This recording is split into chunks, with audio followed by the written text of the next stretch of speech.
নমস্কাৰ বন্ধু-বান্ধৱীসকল, আজি মই আপোনালোকৰ লগত আলোচনা কৰিম ঘৰত যদি কৰা হয় এই কেইটামান পৰিৱৰ্তন তেন্তে সেই ঘৰত ধন সম্পদৰ বৃদ্ধি হয়।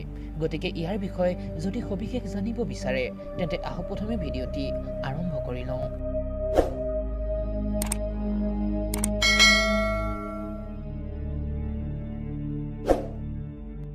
বন্ধুসকল, বাস্তুশাস্ত্ৰত ধন সম্পদ বৃদ্ধি কৰাৰ বাবে ৰৈছে অনেক কিছু উপায়।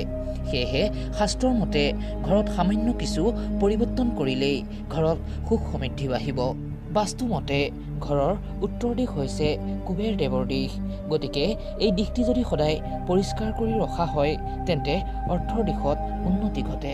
ঘৰৰ এই উত্তৰ পূব অৰ্থাৎ ঈশান কোণত ৰৈছে অন্যান্য দেৱ দেৱীৰ শক্তি।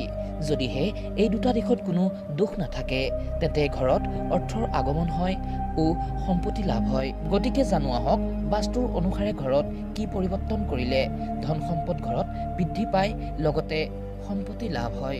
বাস্তুৰ অনুসাৰে ঘৰৰ পানী টেংকিত ৰূপৰ এটি মুদ্ৰা বা শংখ ৰখা উচিত।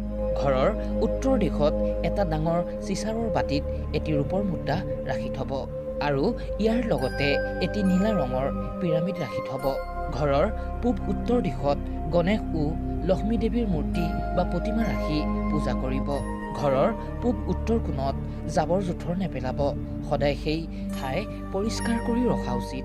ঘৰৰ উত্তৰ দিশত ৱাল বা বেৰত সদায় নীলা ৰং হোৱা উচিত।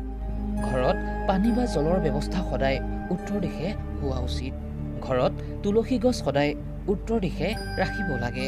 কুবেৰ দেৱৰ কৃপা লাভৰ বাবে ঘৰত টকা পইচা ৰখাৰ আলমাৰি বা চন্দুক আদি সদায় উত্তৰ দিশে ৰখাৰ চেষ্টা কৰিব।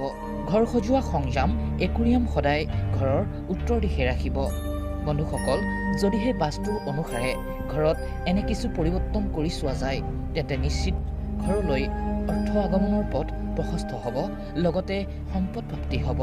গতিকে সম্পূৰ্ণ বিশ্বাসেৰে এই উপায়টি আপুনি কৰি চাব পাৰে।